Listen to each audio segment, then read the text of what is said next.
हर दिन लेकर आते हैं देश दुनिया की 15 बड़ी खबरें। लेकिन इससे पहले इस वीडियो को आपके लिए बनाने में मुझे बहुत मेहनत लगती है और इस मेहनत के लिए वीडियो को आप एक छोटा सा लाइक जरूर कर दें। तो चलिए चलते हैं, सबसे पहले चीनी बीमारी के मरीजों के आंकड़े देख लेते हैं। एक दिन में रिकॉर्ड 16,868 मामले बढ़े हैं और अब तक 4,72,000 केसेस भारत में हो चुके हैं। भारत में 70,000 से ज्यादा केस के साथ दिल्ली अब तीसरे स्थान पर है। हालांकि भारत की रिकवरी रेट भी बहुत अच्छी है। इसी के साथ चलते हैं आज की ताजा खबरों की तरफ। दोबारा लग सकता है लॉकडाउन, जानिए क्या कहा है सरकार ने। साथ ही सरकार ने फिर दिए संकेत और चीनी बीमारी के खत्म करने वाली पतंजलि की दवा पर रोक क्यों लगी, सामने आई ये बड़ी वजह। आगे देखेंगे इस उम्र के लोगों पर काम नहीं करेगी चीनी बीमारी की दवा, जानिए विस्तार से। और साथ ही साथ जाने कब से बिना चिंता के कर सकते हैं रेल यात्रा। और साथ ही यहाँ निकली है 10वीं पास लोगों के लिए सरकारी नौकरी, ऐसे भरे फॉर्म। सभी खबरों को विस्तार से जानने के लिए इस वीडियो को पूरा जरूर देखें दोस्तों। चलिए फटाफट से ले चलते हैं आपको हमारी आज की सबसे पहली बड़ी खबर की तरफ। क्या एक बार फिर दोबारा लग सकता है लॉकडाउन? आपको क्या लगता है, क्या देश में फिर से लग सकता है लॉकडाउन? यह सवाल सबके मन में उठ रहा है। कर्नाटक में आज 11 बजे कैबिनेट की मीटिंग की बैठक होगी जिसमें लॉकडाउन पर चर्चा हो सकती है। इधर तमिलनाडु में अंतर जिला सार्वजनिक परिवहन बस सेवा गुरुवार यानी 6 दिन के लिए बंद की जा रही है और किसी जिले से बाहर यात्रा के लिए ई पास अनिवार्य किया जा रहा है। यही नहीं, मुख्यमंत्री ममता बनर्जी ने कहा है कि बंगाल में लॉकडाउन 31 जुलाई तक बढ़ाया जा रहा है। हालांकि यहां आपको बताते चलें कि दिल्ली और महाराष्ट्र में महामारी के बढ़ते संक्रमण के बीच सरकार ने साफ कहा है कि वहां लॉकडाउन नहीं बढ़ाया जाएगा। चलते हैं अगली खबर की तरफ। चीनी बीमारी के खत्म करने वाली पतंजलि की दवा पर रोक आखिर क्यों, सामने आई ये बड़ी वजह। दोस्तों, महामारी का खात्मा करने वाली पहली स्वदेशी दवा कोरोनिल पर आईसीएमआर ने रोक लगा दी है, जिसका बड़ा कारण अब सामने आया है। मंगलवार की सुबह पतंजलि आयुर्वेद के चीफ और योग गुरु बाबा रामदेव ने महामारी से बचाव के लिए कोरोनिल नामक आयुर्वेदिक दवा लॉन्च करते हुए यह दावा किया कि इससे मरीज ठीक हो रहे हैं। जैसे ही उनकी ये घोषणा हुई, देश में खुशी की लहर देखने को मिली, मगर यह खुशी शाम तक ही रह पाई और आयुष मंत्रालय ने पतंजलि को दवा के प्रचार को रोकने के लिए कह दिया। इसके साथ ही रिसर्च डिटेल भी मांगी गई है। पतंजलि को आयुष मंत्रालय ने कहा है कि उसे इस दवा के बारे में साइंटिफिक स्टडी वगैरह की सूचना बिल्कुल नहीं है। यही नहीं, आयुष मंत्रालय ने पतंजलि आयुर्वेद लिमिटेड के महामारी की इस दवा की कंपोजिशन, स्टडी रिसर्च और सैंपल साइज समेत तमाम जानकारी साझा करने के लिए उनसे कहा है। मंत्रालय ने बाबा रामदेव की कंपनी से दवा के बारे में पूरी जानकारी उपलब्ध कराने को कहा है और पूछा है कि उस हॉस्पिटल और साइट के बारे में भी बताएं जहां इसकी रिसर्च हुई।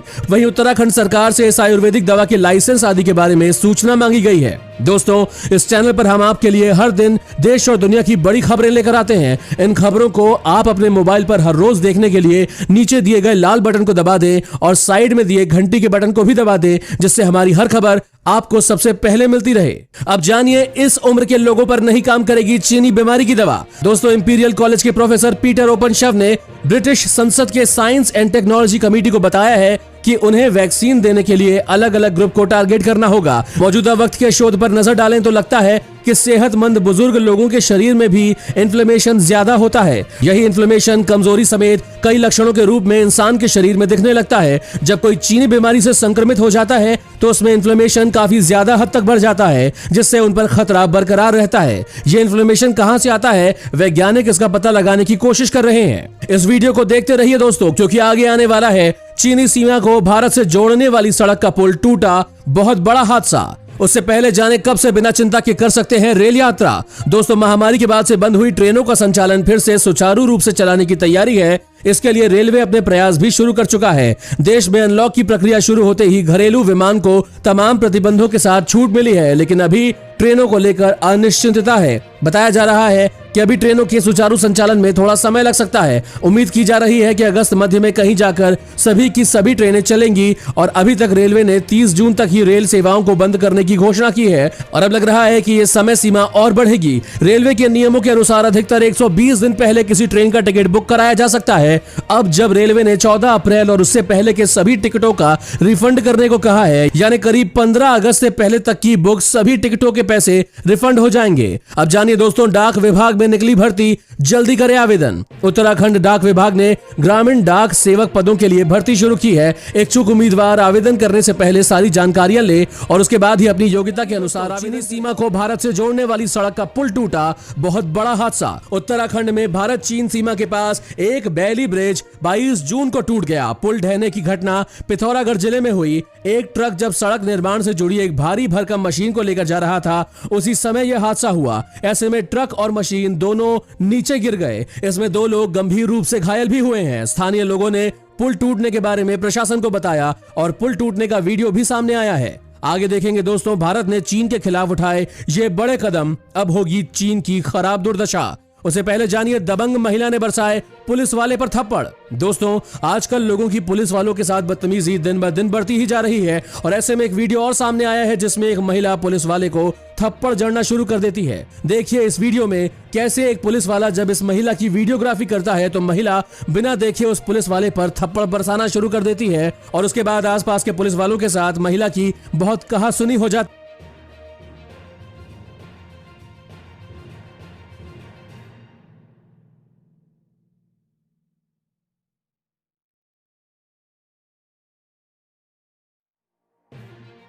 है। साथ ही जानिए, इस तारीख तक स्कूल रहने वाले हैं बंद, सरकार का बड़ा बयान। देश में बढ़ते संक्रमण को देखते हुए सीबीएसई को भी जुलाई में बची हुई परीक्षा को करवाने पर सुप्रीम कोर्ट ने फिर से विचार करने को कहा था। सुप्रीम कोर्ट में छात्रों के पेरेंट्स ने याचिका डाली थी कि परीक्षा करवाए जाने से बच्चों के स्वास्थ्य के साथ खतरा हो सकता है। सरकार इस बात पर विचार कर रही है और जल्द ही इस पर फैसला लिया जाएगा। इसी बीच पश्चिम बंगाल सरकार ने स्कूलों को फिलहाल बंद ही रखने का फैसला कर लिया है। सरकार ने 31 जुलाई तक स्कूलों को बंद ही रखने का फैसला लिया है और राज्य के शिक्षा मंत्री पार्था चटर्जी ने इस बारे में जानकारी देते हुए कहा कि ये सभी सरकार से सहायता प्राप्त स्कूलों और कॉलेजों पर लागू होगा। चलते हैं अगली खबर की तरफ। भारत ने चीन के खिलाफ उठाए ये बड़े कदम, अब होगी चीन की खराब दुर्दशा।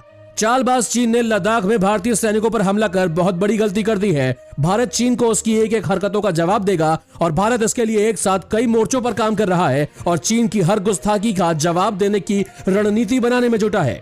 एलएसी पर चीन पूरी तरह से गिर चुका है। भारत ने एलएसी पर अब लड़ाकू विमान तैनात कर दिए हैं और अब बखलाया चीन धमकियां दे रहा है और अपने एयर बेस पर हथियार लेकर आया है। चीन एक कदम चल रहा है तो भारतीय सेना 2 कदम। भारतीय सेना को अब खुली छूट दे दी गई है। अगर चीनी सैनिक बोली से नहीं मानते हैं तो गोली चलाने में हिचके नहीं। भारतीय सेना को प्रोटोकॉल तोड़ने की इजाजत दे दी गई है। साथ ही चीन से निपटने के लिए सरकार ने भारतीय सेना को आपातकाल में हथियार खरीदने के लिए 500 करोड़ रुपए भी दिए हैं। इसी के साथ आगे देखेंगे दोस्तों, जाली नोट का कारोबार करने पहुंचे 2 आरोपी गिरफ्तार। उससे पहले जानिए, जियो ने शुरू किया अपना नया प्लान और इस प्लान के फायदे की बात करें तो इसमें सबसे पहले डाटा की जानकारी आपको देते हैं। इसमें 15 GB डाटा दिया जाएगा। ये डाटा हाई स्पीड दिया जाएगा। इसके साथ ही डिज्नी प्लस हॉटस्टार VIP सदस्यता मुफ्त मिलेगी। ये सालाना सुविधा दी जाएगी। अब जानिए, विदेशी लड़की का नशे में धुत होकर बवाल करना। दोस्तों, एक वीडियो जारी हुआ है जिसमें एक विदेशी लड़की शराब के नशे में पूरी तरह से धुत है और पागलों की तरह चिल्ला रही है। पुलिस वाले इसे पकड़ने की कोशिश कर रहे हैं लेकिन ये मानने को तैयार नहीं है। कहा जा रहा है कि ये लड़की एक विदेशी मॉडल है लेकिन शराब के नशे में चूर होकर पागलों की तरह लोगों के ऊपर चिल्ला रही है। देखिए इसकी हरकतें।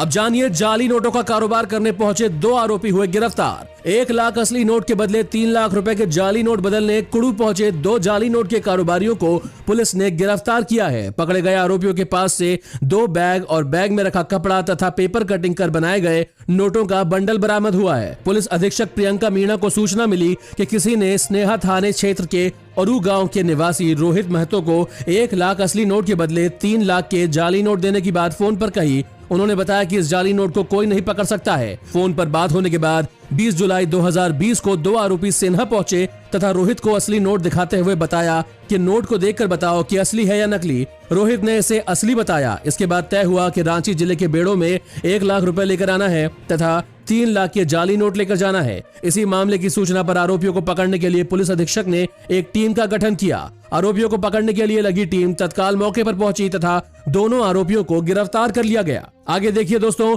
पाकिस्तान के बाद अब दक्षिण अफ्रीका के 7 क्रिकेटर्स चीनी बीमारी के हुए शिकार। उससे पहले जानिए, जनधन खातों के ये बड़े फायदे आप नहीं जानते होंगे।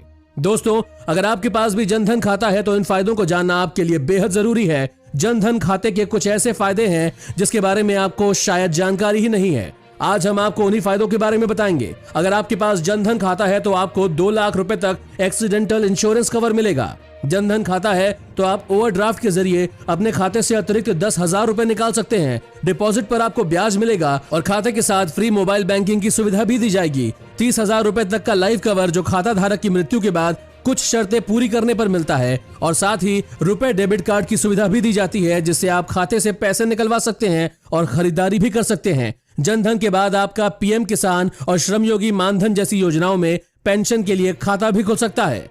अब जानिए नंबर प्लेट के नियमों में बदलाव। नहीं किया पालन तो 1 जुलाई से भरना पड़ेगा भारी जुर्माना। 1 जुलाई से नंबर प्लेट पर नाम, पदनाम, जाति आदि लिखे वाहनों पर कार्यवाही की जाएगी। इसको लेकर परिवहन विभाग ने इस संबंध में सख्ती करने का निर्देश सभी जिलों को दे दिया है। ऐसे वाहनों के चालकों को 2,500 रुपए तक का जुर्माना वसूला जा सकता है और विभाग के मुताबिक वाहनों के नंबर प्लेट पर नंबर के अतिरिक्त कुछ भी लिखना गैर कानूनी है। सभी वाहनों में HSRP नंबर प्लेट का होना अनिवार्य है, जिसका उल्लंघन करने वाले वाहन चालकों पर कार्यवाही भी की जाएगी। अब जानिए पाकिस्तान के बाद दक्षिण अफ्रीका के 7 क्रिकेटर्स चीनी बीमारी के हुए शिकार। दोस्तों, दक्षिण अफ्रीका में 7 लोग चीनी बीमारी से पॉजिटिव पाए गए हैं। क्रिकेट संगठन ने सोमवार को इसकी जानकारी दी। CSA ने पूरे देश में 100 से अधिक कर्मचारियों का सामूहिक टेस्ट किया था, जिसमें संबद्ध कर्मचारी और कुछ पेशेवर खिलाड़ी शामिल थे। दक्षिण अफ्रीका के 7 खिलाड़ी जो पॉजिटिव पाए गए हैं, हालांकि क्रिकेट बोर्ड ने उनका नाम अभी जारी नहीं किया है, लेकिन पाकिस्तान के बाद ये दूसरा देश है जहां के क्रिकेट खिलाड़ी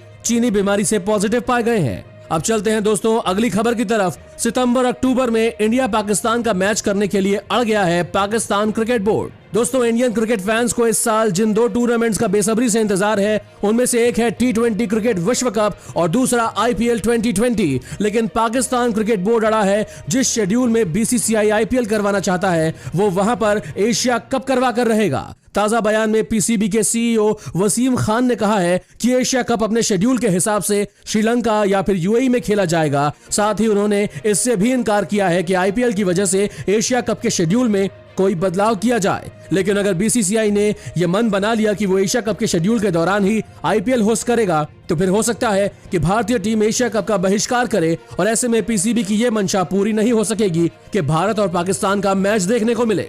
दोस्तों, इस चैनल पर हम आपके लिए हर दिन देश और दुनिया की बड़ी खबरें लेकर आते हैं और इन खबरों को अपने मोबाइल